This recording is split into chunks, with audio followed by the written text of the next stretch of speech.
The Kerala story 2 వివాదాల మధ్య రాజకీయాలు, కోర్టు పిటిషన్లు, సెన్సార్ మార్పులు.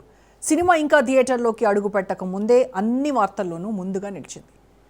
కేరళ హైకోర్టు నిర్మాతలు, నటీనటుల మార్పులు, ప్రేక్షకుల అంచనాలు, ఒక్క సినిమా చుట్టూ ఈ స్థాయికి చేరిన చర్చ భారతీయ సినిమా చరిత్రలోనే అరుదుగా ఉంటుంది. ఈ కథనం కేవలం తెరపై కథ కాదు, సమాజానికి ఇచ్చే సందేశం కూడా. ప్రేమ, మత మార్పులు, సమాజం, రాజకీయాలు, ఈ అన్ని అంశాలు ఒక సినిమా వివాదానికి చోటిచ్చాయి. ఇంతకీ ది కేరళ స్టోరీ 2 ఏం చెప్పబోతోంది? అసలు వివాదాల వెనుకున్న నిజమేంటి? వివాదంగా మారిన ది కేరళ స్టోరీ 2 కేరళను అప్రతిష్ట పాలు చేస్తున్నారని పిటిషన్లు.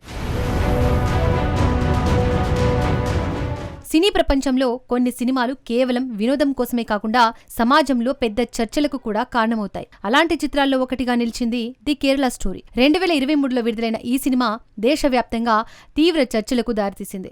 ఇప్పుడు అదే చిత్రానికి కొనసాగింపుగా వస్తున్న ది కేరళ స్టోరీ 2 మరోసారి వార్తల్లో నిలిచింది. సినిమా ఇంకా విడుదల కాకముందే దీనిపై వివాదాలు మొదలయ్యాయి. ముఖ్యంగా కేరళ రాష్ట్రంలో ఈ చిత్రంపై తీవ్ర అభ్యంతరాలు వ్యక్తమవుతున్నాయి. ఫిబ్రవరి 27న ఈ సినిమా విడుదల కావాల్సి ఉంది.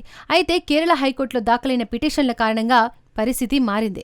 శ్రీదేవ్ నంబూద్రి అనే శాస్త్రవేత్త ఈ సినిమా కేరళ రాష్ట్రాన్ని తప్పుగా చూపిస్తున్నదని ఆరోపిస్తూ కోర్టును ఆశ్రయించారు. ఆయన వాదన ఏమిటంటే, ఈ సినిమా ద్వారా కేరళ ప్రజల గురించి తప్పుడు అభిప్రాయాలు కలిగే ప్రమాదముందని, ఈ పిటిషన్పై విచారణ చేపట్టిన న్యాయస్థానం ముందుగా సినిమాను చూడాలని నిర్ణయించింది. విడుదలకు ముందు ప్రత్యేక ప్రదర్శన ఏర్పాటు చేయాలని చిత్ర బృందాన్ని కోరింది. అయితే దీనిపై నిర్మాతలు పూర్తి సహకారం ఇవ్వలేదనే వార్తలు వచ్చాయి. దీంతో ఈ వివాదం మరింత పెరిగింది.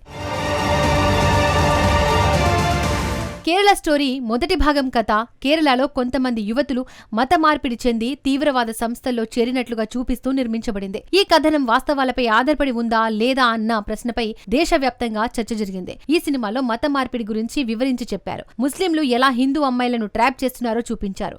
జీవితం మీద ఆశతో, ఎన్నో కుటుంబం ఒత్తిళ్లతో బతుకు తెరువు కోసం వేరే ప్రాంతానికి వచ్చిన హిందూ అమ్మాయిలను ఎలా ట్రాప్ చేస్తున్నారో చూపించామని సినిమా దర్శకుడు అంటున్నారు. అయితే కొందరు ఈ చిత్రాన్ని జాగ్రత్తగా తీసిన హెచ్చరికాత్మక కథగా భావిస్తే, మరికొందరు ఇది ఒక పక్షపాత దృక్పథంతో రూపొందించబడిందని విమర్శించారు. ఈ వివాదాల మధ్య సినిమా వాణిజ్యపరంగా మంచి విజయాన్ని సాధించింది. కేరళ హైకోర్టు విచారణ సందర్భంగా ఒక ముఖ్యమైన అంశాన్ని ప్రస్తావించింది. ప్రస్తుతం కేరళలో మత సామరస్యం కొనసాగుతుందని, అయితే సినిమా ద్వారా రాష్ట్రం మొత్తం ఒకే విధమైన పరిస్థితుల్లో ఉందని చూపించడం తప్పుడు సంకేతాలు ఇస్తుందని తెలిపింది. ఇలాంటి కథాంశాలు సమాజంలో ఉద్రిక్తతలకు దారితీయవచ్చని అభిప్రాయపడింది. సెన్సార్ బోర్డు ఈ విషయాన్ని ఎలా పరిగణలోకి తీసుకుందో కూడా కోర్టు ప్రశ్నించింది. తుది నిర్ణయం తీసుకునే ముందు సినిమా పూర్తిగా పరిశీలిస్తామని తెలిపింది.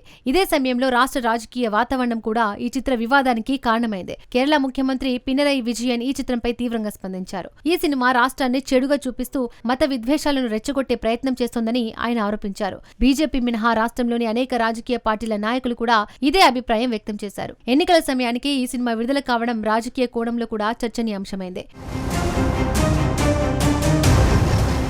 ఈ చిత్రానికి దర్శకుడిగా వ్యవహరిస్తున్న కామాఖ్య నారాయణ్ సింగ్ మాత్రం తమ వైపు నుండి వివరణ ఇచ్చారు. నిజ జీవితంలో జరిగిన కొన్ని సంఘటనలను ఆధారంగా చేసుకుని సినిమా తీసామని చెప్పారు. సమాజంలో జరుగుతున్న సమస్యలను చూపించడం తప్పు కాదని, వాటిని పట్టించుకోకపోతే అవి మరింత పెద్దవవుతాయని ఆయన వ్యాఖ్యానించారు. ఈ వాదన కూడా మరోసారి చర్చకు దారితీసింది. సినిమా కథాంశం ప్రధానంగా ప్రేమ పేరుతో మత మార్పిడులు జరుగుతున్నాయని చూపించే విధంగా నిర్మించబడిందని ప్రచారం జరిగింది. మొదటి భాగం కేరళకు పరిమితమైతే ఈ సీక్వెల్లో రాజస్థాన్, మధ్యప్రదేశ్, కేరళ రాష్ట్రాలను ప్రస్తావించినట్లు చెబుతున్నారు. ట్రైలర్ ప్రారంభంలో భవిష్యత్తులో దేశ పరిస్థితులపై హెచ్చరికల మాదిరి సందేశం ఉండటం వివాదాన్ని మరింత పెంచింది.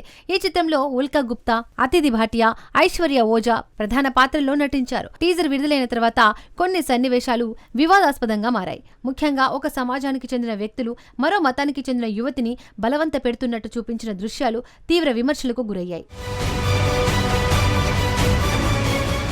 మరోవైపు ఈ సినిమాకు central board of film certification US certificate జారీ చేసింది. అంటే 16 ఏళ్లు పైబడిన వారు తల్లిదండ్రుల పర్యవేక్షణలో ఈ చిత్రాన్ని చూడవచ్చని అర్థం. అయితే సెన్సార్ బోర్డు కొన్ని కఠినమైన మార్పులను కూడా సూచించింది. మొత్తం 16 సన్నివేశాలను తొలగించాలని ఆదేశించింది.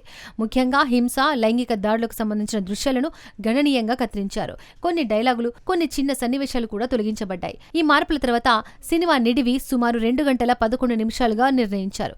అదనంగా సినిమా ప్రారంభంలో 2 నిమిషాల పాటు డిస్క్లెయిమర్ తప్పనిసరిగా వేయాలని సెన్సార్ బోర్డు ఆదేశించింది. ఈ చిత్రం నిజ జీవిత సంఘటనల ఆధారంగా తీసిందని స్పష్టంగా చెప్పాలని సూచించింది. అయితే ఇదే అంశం కోర్టులో మరో చర్చకు దారితీసింది. నిజ సంఘటనల ఆధారమని చెప్పడం వల్ల రాష్ట్ర ప్రతిష్టకు నష్టం కలగవచ్చని అభిప్రాయాలు వ్యక్తమయ్యాయి. మరోవైపు సినీ రంగానికి చెందిన ప్రముఖులు కూడా తమ అభిప్రాయాలు వెల్లడించారు. ప్రకాష్ రాజ్ సామాజిక ఐక్యత గురించి పరోక్షంగా వ్యాఖ్యానిస్తూ ఒక పోస్ట్ పెట్టారు. సమాజంలో కలిసి జీవించడం ఎంత సులభమో దాన్ని అనవసరంగా క్లిష్టం చేయకూడదని సూచించారు. ఈ వ్యాఖ్య కూడా పలు వర్గాల్లో చర్చనీయాంశమైంది. మొత్తం మీద ది కేరళ స్టోరీ 2 విడుదలకు ముందే భారీ చర్చలకు కారణమైంది. ఒకవైపు సృజనాత్మక స్వేచ్ఛ గురించి వాదనలు వినిపిస్తుంటే మరోవైపు సామాజిక బాధ్యత గురించి ప్రశ్నలు లేవనెత్తబడుతున్నాయి. సినిమా విడుదలై తుది నిర్ణయం కోర్టు తీర్పుపైనే ఆధారపడి ఉంది. విడుదలైన తర్వాత ప్రేక్షకుల స్పందన ఎలా ఉంటుందో చూడాల్సి ఉంది. వినోద రంగం, రాజకీయాలు, సమాజం అనే 3 రంగాలు కలిసిన ఈ వివాదం దేశవ్యాప్తంగా చర్చకు దారితీసింది. సినిమా ఒక కథ మాత్రమేనా, లేక సమాజంపై ప్రభావం చూపే శక్తి కలిగిన సాధనమా అనే ప్రశ్నను ఈ పరిణామాలు మరోసారి ముందుకు తెచ్చాయి.